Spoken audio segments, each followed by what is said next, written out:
Herkese merhabalar. Dünyadaki tüm dostlara selamlar, sevgiler. Ben Emine Karaşahin. Hepiniz kanalıma hoş geldiniz. Evet arkadaşlarım, bugün yine harika bir modelle karşınızdayım. Görmüş olduğunuz gibi çok güzel bir etol şal çalışması yaptım. Fakat sizler bu modelle istediğiniz her türlü projeyi yapabilirsiniz. Hem çok zevkli yapımı hem de bakın çok güzel bir görüntü ortaya çıktı. Bu modelimin ön yüzü. Bakın saçakları burada. Arka aynı. Bakın arkadaşlarım. Arka tarafla hemen hemen diyelim. Ön yüzü aynı. Evet, şimdi 3 farklı renk kullandım. Şöyle iplerimi bir göstermek istiyorum. İplerimin üçünün de kağıdı yok. Fakat bunlar arkadaşlarım şöyle göstereyim. Alize'nin Angora Gold simli ipi. Şu görmüş olduğunuz simli, bakın. Şu siyah zaten. Burada kiremit rengi var. Hiçbirinin dediğim gibi kağıdı yok. Olsaydı numaralarını sizlerle paylaşırdım. Şimdi bu çalışmayı yaparken 2 farklı numara kullandım. Kafes kısmını çalışırken 3 milim, üzerindeki zincirleri çekerken ise 4 milimlik tığ kullandım arkadaşlarım. Şöyle göstermek istiyorum. Dediğim gibi iplerim de Alize Angora Gold simli veyahut da simsiz olan şal iplikleri, öyle söyleyelim. Mesela içeriğinde ne var? Bunlar aynı zaten. Bakalım merak eden arkadaşlarımız için. Şöyle bakarsanız %75 akrilik, %20 yün. Bakın 100 gramda 500 metre var. Dediğim gibi 3 farklı renk kullandım. Sizler istediğiniz renkleri burada kullanabilirsiniz. Şimdi arkadaşlarım, ben ölçüleri size verdim. Burada da söylemek istiyorum. Enine 37 santim. Boyuna da benim yaptığım şu anda 39 santim. Fakat sizler bundan bir şal yapmak istiyorsanız en az 50 santime kadar genişletip boy kısmında 1.70-1.80'e kadar uzatabilirsiniz. Şimdi arkadaşlarım, ben bunu 42 tane kafes üzerine yaptım. Şöyle bunu 4'ün katları artı 6 kafes şeklinde çoğaltabilirsiniz. Bakın şurası 4 kafes. Şurası 4 kafes. Buralar hep 4 4 4. Burada 3 var, burada da 3 var. Dolayısıyla siz büyütmek isterseniz, kafesten bahsediyorum. Bakın zincirden değil. 4'ün katları şeklinde kafes yapıyorsunuz. Ve en sonda artı 6. 3 burası için, 3 de burası için. Yani ben şu anda bakın 1, 2, 3, 4, 5, 6, 7, 8, 9. 4 kere 9 36. 3 de burada var. 39. 3 de burada var. 42. Kafes üzerine yapmışım. Sizler örneğin daha geniş, bu 37 santim. Sizler bunu 50 santime çıkarmak isterseniz 4'ün katları artı 6 kafes şeklinde istediğiniz büyüklüğe gelene kadar bunu uzatabilirsiniz. Evet, şu kısımları nasıl kaybedeceğinizi göstereceğim bir videonun linkini koyacağım. Oradan da ulaşabilirsiniz arkadaşlar. Evet, çünkü de başka videolarda gösterdim. O yüzden burada tekrar göstermek istemedim. Ben yorum kısmına sabitleyeceğim. Linki bırakacağım. İsteyen bu ipleri nasıl kaybedebilir? Oradaki videodan ulaşabilir. Evet arkadaşlarım, beğendiyseniz beğen butonuna basmayı, yorum yapmayı, paylaşmayı da unutmayın lütfen. Hazırsanız başlayalım. Evet, ana renk olarak ben bej rengini kullandım. Bakın şurada 2 sıra kırmızı ile başladım. Sonra 1 sıra siyah. Ardından 1, 2, 3, 4 sıra bej. 1 sıra siyah. 2 sıra kiremit rengi. 1 sıra siyah. 4 sıra tekrar 1, 2, 3, 4. Bej rengi. Yani yapacağınız kafeslerin renk sıralaması, dağılımı bu şekilde olmak zorunda. Ben sadece sizlere göstermek için bir numune yaptım. Sizler boyunu ise bakın şurada görmüş olduğunuz bej renkten 24-25 oluncaya kadar yapabilirsiniz boy kısmını. Evet, hemen hiç bilmeyen arkadaşlarımız için kafes nasıl yapılır onu da göstermek istiyorum. Şöyle kiremit rengini alalım. Şöyle, şimdi hiç bilmeyen arkadaşlarımız için kafeslerimi ben 3 milimlik tığ ile yaptım. Şöyle gevşek gevşek yapın mutlaka. Sıkmayın. Tığ işi modellerde zincir gevşek çekilir. Bu şekilde. Evet. Şimdi ne kadar istiyorsanız o kadar, hatta daha fazla zincir çekin. Ayarlamayı yaptıktan sonra başta fazla kalan kısmı kesersiniz. Şimdi bakın 1, 2, 3, 4 tane zincir çektim. Parmağımla tuttuğum yere birinci kafesimi yaptım. İkili trabzan yapıyorum. Şimdi bir zincir çekiyorum. Üstüne aldım. Bir tane atlıyorum. Ve ikili trabzan yapıyorum. Bir zincir. Eliniz sıkıysa bu bir zincirlere 2 zincir yapın. Kafeslerimiz küçük küçük olmayacak. Çok büyük de olmayacak arkadaşlar. Bakın bol bir zincir çekiyorum. Bir tane atlıyorum. Diğerine gelip bir kafes oluşturuyorum. Siz burada çok küçük yapıyorsanız, yani eliniz sıkıysa daha doğrusu 2 tane zincir çekip kafeslerinizi o şekilde yapabilirsiniz. Ama ben böyle bir zincir çektim. Bir tane atladım. Ve bir ikili trabzan. Evet, şimdi dönerken 3 tane zincir çekiyoruz. 1, 2 ve 3. Çeviriyorum. Her birinin tepesine bakın bir ikili trabzan yapıyorum. Bir zincir geliyorum. Böyle. Bir zincir tepesine geliyorum ve bir ikili trabzan yapıyorum. Bir zincir tekrar geliyorum. Bir ikili trabzan yapıyorum. Şimdi bir zincirimi çektim. Bir tane atlıyorum. Burada aldım. 2 tane var tığımda. Bakın 2 sıra yapmışım. Sonra siyah renge geçmişim.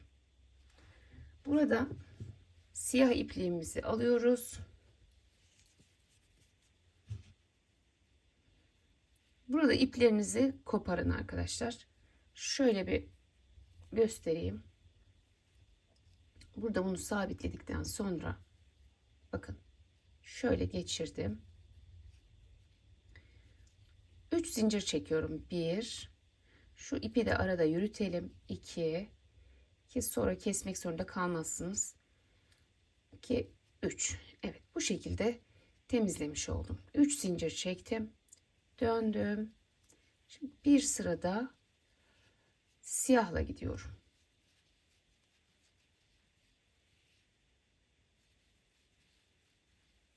Gayet gevşek yapıyorum. Bakın bir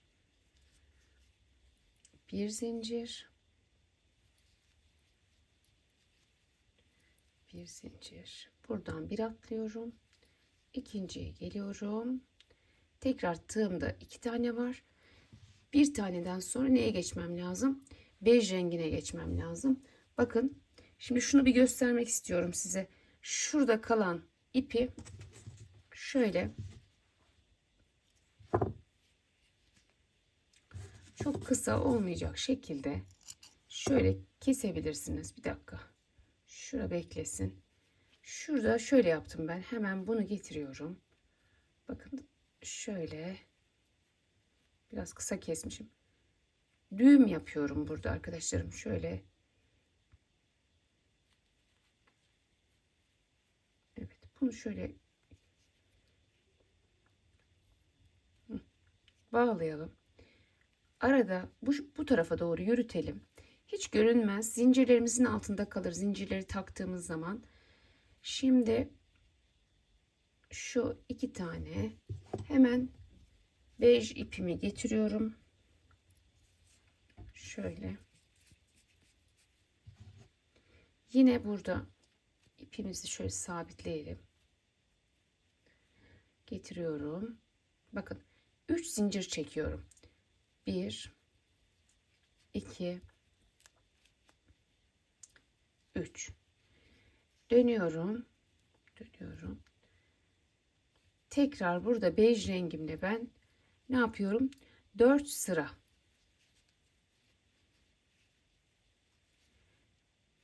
gidip geliyorum. Yani biz burada ekranda göstermiş olduğum, kendi modelimde göstermiş olduğum sıralamayı takip etmemiz gerekiyor arkadaşlarım. Şimdi ben hiç bilmeyen arkadaşlarımız için kafes yapımını göstermek istedim. Bu bir zincirler, tekrar ediyorum. Eliniz sıkıysa 2 zincir yapın. Böyle küçücük küçücük kafesler olmasın.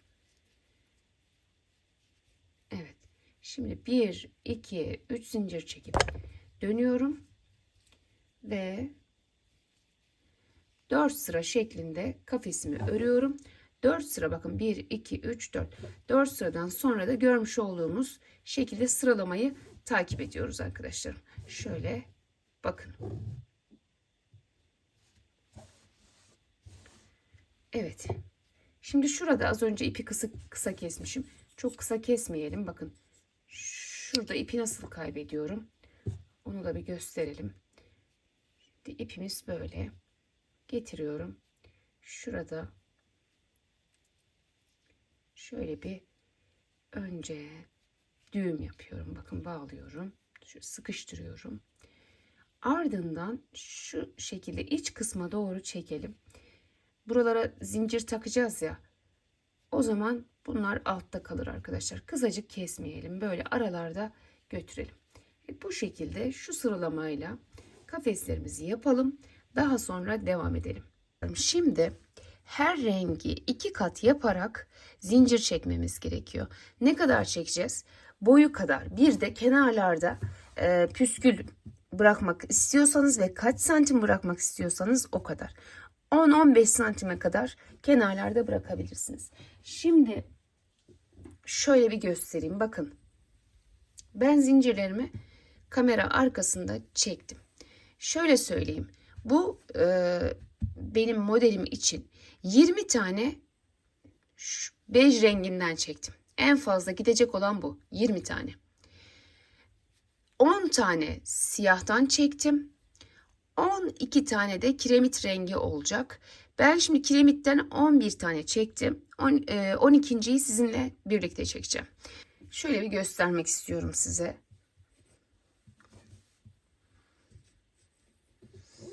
Her iki taraftan da şöyle şu kadar çıkacak şekilde ben yaptım. Ben göz kararı yaptım. Sizler dediğim gibi bir tanesinin ölçüsünü ayarlayın arkadaşlarım. Baştan sondan ne kadar kalmasını istiyorsanız bir tanesini bir takın. Tam ölçüyü ayarladıktan sonra bunu ölçü olarak kullanın. Bir taneyi diğer zincirlerinizi de çekip bununla ölçüp kesebilirsiniz. O şekilde yapabilirsiniz. Şimdi ben size şöyle kiremit renginden ipinizi bir üstten alın, bir de içeriden çıkarın. Bu şekilde 2 kat yapacaksınız. Daha sonra kafeslerimizi 3 milimlik tığla yapmıştık. Şimdi bunu 4 milimlik tığla şöyle göstereyim. Bakın 4 milimlik tığla yaptım. Şöyle ve 2 kat olacak. Gevşek gevşek puf puf yapacağız şöyle. Hiç sıkmayacağız elimizi. Gördünüz mü? Bu şekilde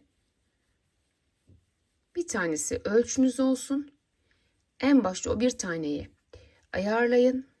Yani siz mesela 1,70 santim boyunda bir şal yapacaksanız takriben yani 2 metre boyunda zincirler çekmeniz gerekebilir arkadaşlarım. Şuradan başlıyorum. İkisini birbirine şöyle ölçüyorum. Şimdi benim ölçüm buydu. Fazla çekmişim. Hemen söküyorum. Daha önce ölçmüş olduğum zincire göre ve burada şöyle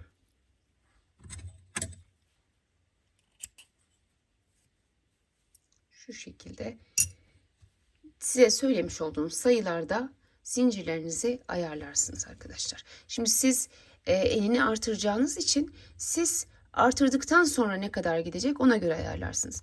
Dediğim gibi ben şu anda 42 tane kafes için bejden 20 tane, kırmızıdan yani kiremit renginden 12 tane, siyahtan 10 tane yaptım. Şimdi takalım beraber görelim. Şimdi ilk önce bordo rengimizle başlıyoruz. 2 sıra bordo rengimi takacağım. Şöyle bir yaklaştıralım. Şimdi burada başlarken şöyle başlıyorum, bakın. Bir alttan bir üstten hep geçireceğiz. Şu anda bakın şöyle başladım. Dikkat edelim buraya. Daha sonra hiç atlama yapmadan her kafesin içerisinden şöyle geçiriyoruz. Hiç atlama yapmayacağız arkadaşlar. Buna dikkat edeceğiz. Bunu yaparsak, atlarsak şayet görüntü bozuluyor. Şimdi burada diyelim ki işte 10 santimlik, 15 santimlik bir saçak bırakacaksınız. Ona göre saçağınızı yaptığınız ölçüye göre burada bırakırsınız. Ben şimdi göz kararı bıraktım. Devam ediyorum.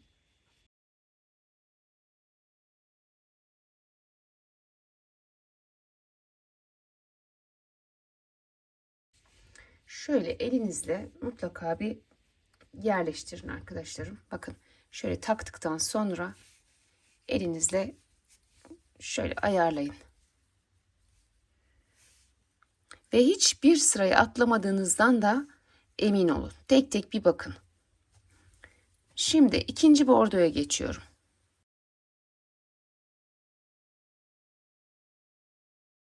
Biraz önce nasıl girmişiz? Şöyle girmiştik hatırlarsanız.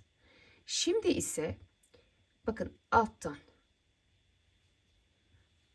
Şurada bakın belli. Nasıl girmiştim? Şöyle girmiştim ama şimdi şuradan giriyorum. Çünkü bir alttan bir üstten olması lazım. Yani şurada aslında görüntüden anlarsınız. Ben şimdi şurayı bir, evet, şöyle burada bunu ayarlayalım. Aynı hizada. Şimdi şurada bakın altta kaldıysa, şimdi ben şunu şu şekilde yaptığımda bu tarafta üstte görünüyor. Gördünüz mü? Bozulduğunu da atladığınızda nereden anlarsınız? Mesela şimdi şu anda burası alttan, burası üstten. Bir bakın mesela ikisi de aynı şekilde alttan şekil görünürse demek ki bir yerde atlama yapmışsınız demektir. Hemen yan tarafa bakın. Orada üsttense sizin burada alttan girmeniz lazım. Bakın şurada olduğu gibi. Bak şöyle. O şekilde sağlama yapabilirsiniz.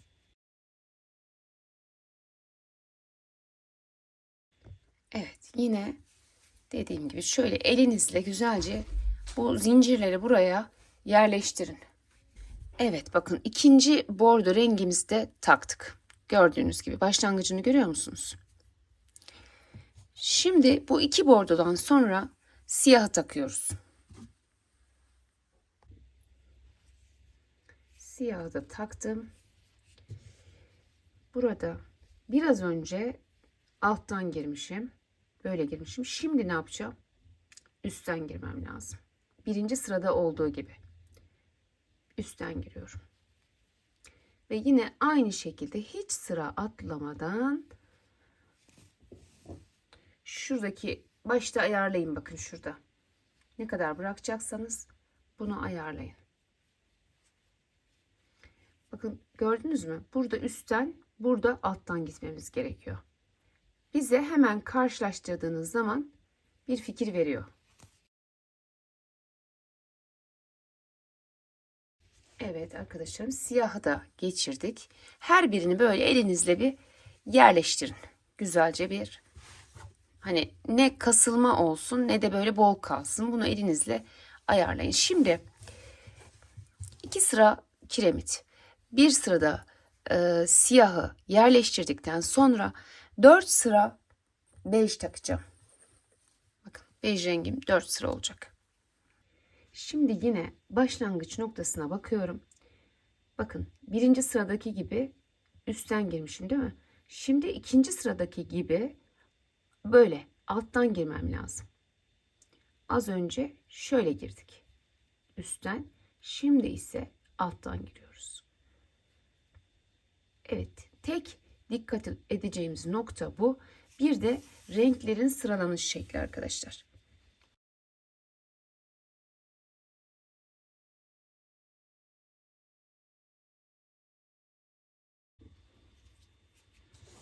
Evet, şimdi bir tane daha. Bej 4 tane olacak çünkü. Bir tane daha ayarladım. Şimdi az önce alttan girmişiz. Şimdi ise şurada olduğu gibi üstten giriyoruz. Bir alttan, bir üstten. Bir alttan, bir üstten. Böyle gireceğiz. Burada alttaysa şimdi üstten giriyoruz. Böyle tek tek tek girelim arkadaşlar. Sağlamayı bu şekilde yapacaksınız. Hemen yandakiyle kıyaslayarak. Aynı görüntü olmayacak. Olursa demek ki bir kafes atlamışsınız demektir. Bak, burada alttan gitmiş, burada üstten. Burada alttan, burada üstten. Şimdi ben 2 sıra daha kamera arkasında bejden girip 4 sıra şeklinde yapıp daha sonra geliyorum. 4 sıra 1, 2, 3, 4. Alttan, üstten, alttan, üstten. Şimdi 4 sıradan sonra bir sıra siyahla giriyoruz. Şimdi burada ne yapıyorum? Burada üstten olmuş. Buradan alttan giriyorum. Yine tek tek her birine girerek sona kadar gidiyorum. Şu giderken şurada ayarlıyorum, bakın ölçüsünü diğerleriyle şöyle tutuyorum ve ayarlıyorum.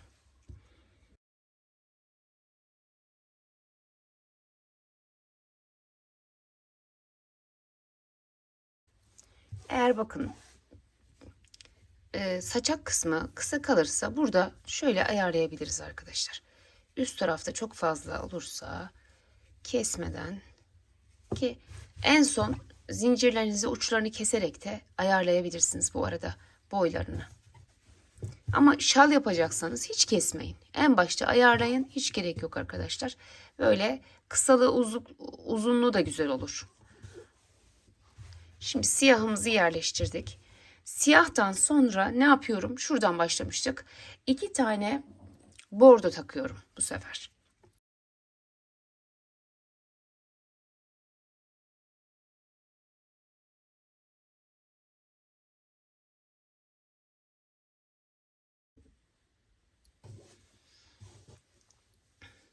Evet, tekrar bir sıra daha bordo takacağız. Biraz önce üstten taktık. Şimdi ise alttan takıyoruz, bakın. Gördünüz mü? Biraz önce şöyle takmıştık. Şimdi bu şekilde takıyoruz ki evet. Evet, burada üstten olmuş, bakın burada alttan olması gerekiyor.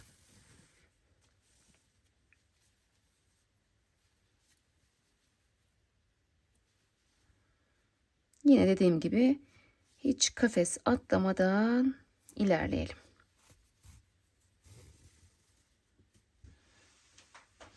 Evet, bakın 2 sıra bordoyu taktıktan sonra tekrar bir sıra siyahımızı takıyoruz.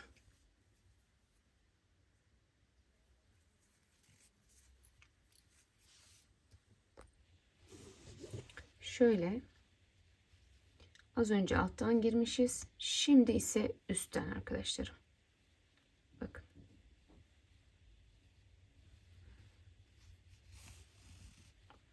Evet, burada alttansa burada üstten olacak çünkü. Şöyle kenar kısmını da ayarladıktan sonra yapacağımız tek şey hiç kafes atlamadan bir alttan bir üstten ilerlemek. Evet, bakın siyahı da taktım. Siyahı taktıktan sonra şuradayız yine. Ne yapıyoruz? 4 tane bej takıyoruz arkadaşlarım. Yan yana 4 tane bej. 4 tane bejden sonra tekrar siyah, sonra 2 tane kiremit, sonra tekrar siyah, sonra 4 tane bej. Bu sırayla şalımızı bitiriyoruz. Burası anlaşıldı diye düşünüyorum. Şimdi ben beje başlıyorum.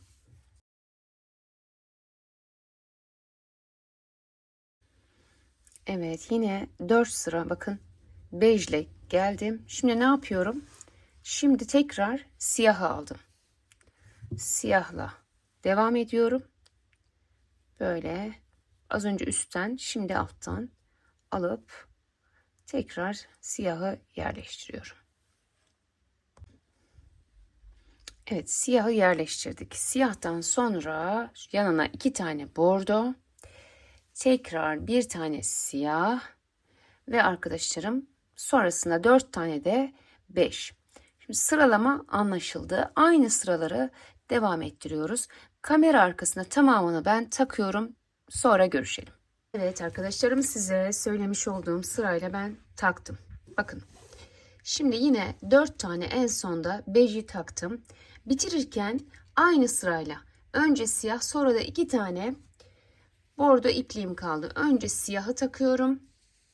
Şöyle bir genel olarak da sıralamayı görmüş olun. Çok güzel oldu. Gerçekten çok hoşuma gitti. Yine burada bakın üstten girmişim. Şimdi ise alttan giriyorum ve tekrar siyah renkle devam ediyorum.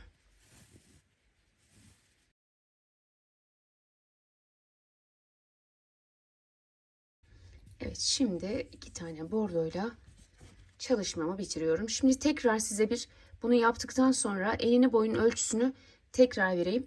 Bir de ütü yapacağım arkadaşlarım. Direkt üzerine ütü sürmeyeceğim ama buhar verip elimle şöyle bir açacağım. O zaman da tekrar size ölçü vereceğim. Bakalım ne kadar değişecek. Şöyle bakın, az önce alttan girmiştik. Şimdi üstten giriyoruz. Şimdi bu son kısma 2 tane kırmızıyı da taktığımız zaman çalışmamız bitmiş oluyor. Evet, son kafesteyim. Bakın, bordoyu yerleştirdim. Şimdi üstten de alttan giriyorum. Şöyle alttan giriyoruz. Şu şekilde. Evet. Doğru. Devam ediyorum. Bu şekilde ikinci kırmızıyı da takıp çalışmamızı bitiriyoruz arkadaşlar. Şöyle elimizle gördüğünüz gibi çalışmamız muhteşem oldu arkadaşlarım. Renkler de harika oldu. Şimdi bakalım enine ve boyuna. Şu an ütülenmemiş haliyle 37. Eni, boyu bakın şuradan başladığım ve bitirdiğim yerden bakıyorum. Yine burası da 37 gözüküyor. Evet arkadaşlarım, ben şimdi kamera arkasında buna bir buhar verip geliyorum. Daha sonra ölçüsüne birlikte bakalım ve kapanış yapalım. Bol buhar vererek şöyle bir güzelce ütüledim. Şöyle üzerine çok fazla basmadım ama şöyle bir bastım çektim. Ama bol buhar vererek siz de öyle yapabilirsiniz. Şimdi tekrar bir ölçüsünü vermek istiyorum size. Değişiklik var mı? Evet, boyuna çekmişim. 36-37, hemen hemen eni aynı kalmış. Boyuna bakalım. Boyu da arkadaşlarım 39 olmuş. 1-2 santim artmış. Çok fazla bir değişiklik yok. Evet. Böyle bir güzellik ortaya çıktı. Gördüğünüz gibi harika oldu arkadaşlarım. Umarım sizler de beğenmişsinizdir. Umarım açıklayıcı olmuştur anlatımım. Beni izlediğiniz için hepinize çok teşekkür ediyorum. Beğenmeyi, yorum yapmayı, paylaşmayı da unutmayın lütfen. Başka videolarda yeni modellerle görüşmek dileğiyle. Hoşça kalın, sağlıkla kalın. Allah'a emanet olun.